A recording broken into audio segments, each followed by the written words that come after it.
Okay, so let's talk about the impact of trauma on the person. We're going to look at it from all of these different perspectives. Obviously, the brain, we've really been focusing on that, and all of the other areas we're going to look at obviously connect with the brain. We cannot separate the body or the mind from the brain. We know that the brain structure and functions can change, especially if trauma is in childhood or it's multiple events, not just a single trauma event. We also know, for example, children that have been malnourished or have experienced maltreatment in some way, their brains are actually physically smaller. There's PET scans that show that the brain of that neglected, 3-year-old is markedly about 30% smaller than the brain of your typically nurtured and cared for similar aged child. We also know that there's more brain scans being done on combat veterans that have experienced any kind of military trauma, and looking at the ways in which their brains have been impacted, especially those that have experienced TBIs, and looking at how the brain changes, especially in the frontal lobe. We see even if the TBI is in another region of the brain, what's really interesting with TBIs is oftentimes if the injury is in another part, the frontal lobe is still impacted. So the actual injury does not have to be to the frontal lobe for there to be that frontal lobe impact with TBIs in particular. What about in the body? What is the impact of trauma on the person within the body? So you heard Allison, now that we know who did that wonderful video, Allison Sampson Jackson, talk about the more that this muscle, the more that the bodyguard is having to scan and be hypervigilant, the more that this muscle is getting overactivated. And so this means that there's just been this over production of cortisol, this overproduction of adrenaline. In turn, this can suppress the immune system, create more periods of fatigue, as well as this overactivation. There's never really any rest for the body because the body is always in this, hypervigilant mode.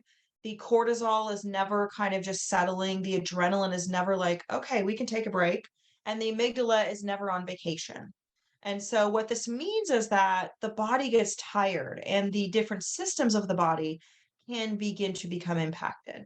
We can see impacts to the neurological system, more headaches, just kind of short-term memory loss. We can see impact to the GI system, impact to the muscle skeletal system. So looking at muscles and joints and really looking at all the different parts of the body. Also takes longer to recover from illness. Again, connected there to suppression of the immune system. Chronic diseases as well. And we also need to consider culture and race here, ethnicity, when we look at incidents of trauma and looking at the higher rates of some of these chronic diseases in certain communities. I'm thinking especially of like African American populations and communities where we see much higher rates of obesity, chronic fatigue, diabetes, virtually all of these that are listed in this second section here.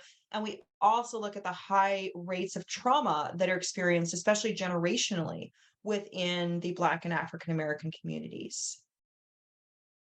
Wendy, you said you're surprised that neither increased fear and irritation or chronic stress are not included in the impact of trauma.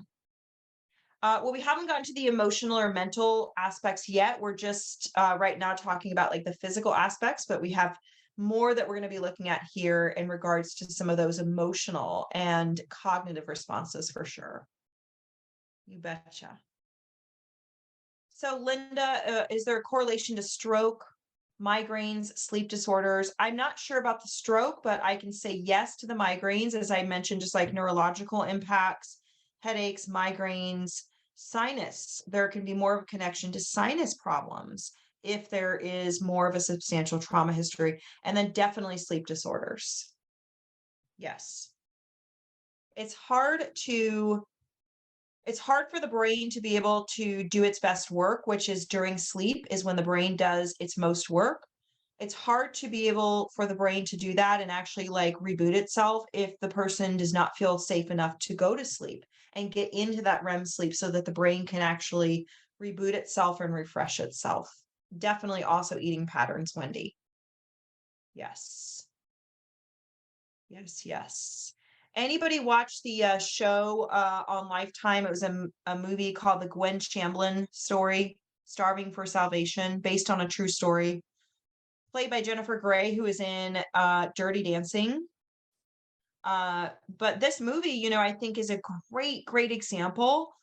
We don't really get a sense of like her early childhood or any trauma history, but just a profile of a real life individual that had this duality of definitely had her own, kind of disordered eating and thinking, and used religion as a way to kind of warp, um, convincing people that the way to remain slender was to pray the weight away. Basically, the more you pray to God, the skinnier you'll be. And she would shame people if they gained weight. Her own daughter, after her daughter had a baby, said, it's been 5 months and you still have the baby weight, you haven't prayed enough.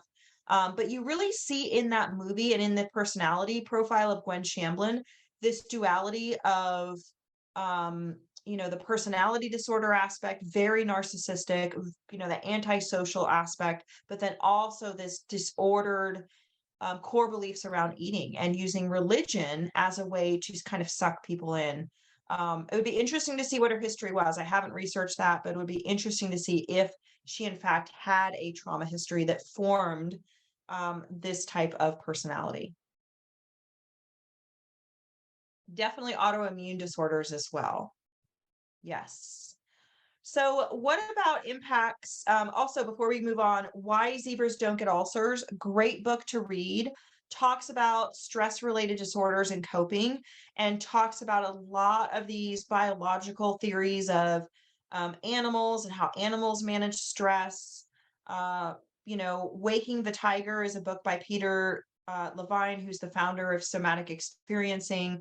All of these books are going to really take this biological approach and looking at the animal kingdom to try to give us a better understanding of the connection between diseases and lack of health, lack of physical health, and what the brain has been exposed to.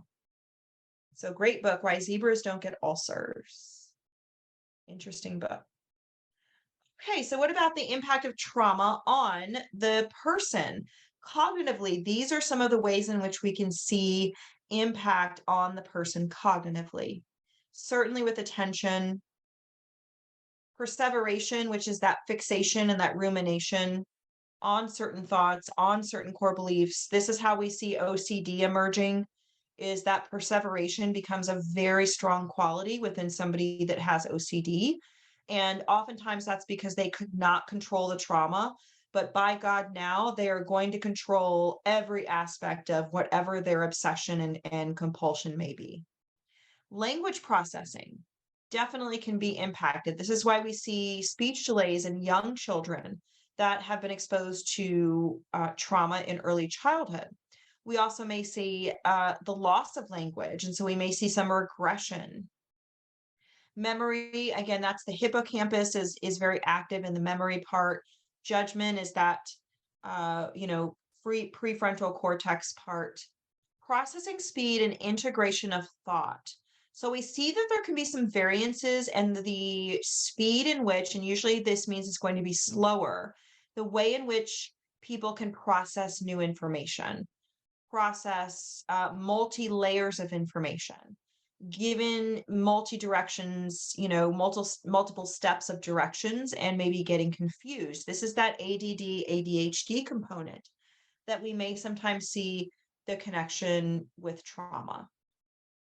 In terms of behavior, we know that we can see lots of behaviors with trauma, but typically we see that behavior is as a result of not feeling safe and the person is trying to communicate distress. Just like with Zoe, and we saw with the dress example in the video of Removed. Her responses there may be perceived by some people as being a bratty child, but to those people that are trauma informed and have compassion and empathy, we understand that her behaviors result from not feeling safe because her brain has pulled up the file from Drive C and it is smack in the middle of her desktop.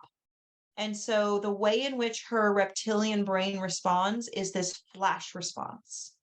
Before her wise owl has even had a chance to begin to process the situation, the dog is barking out of control. We know that the behavior may not serve a useful function for the person, but again, the reaction is usually going to be based on that reptilian brain. That reflex system, that part of the triune brain, is typically what we're going to see in the reaction.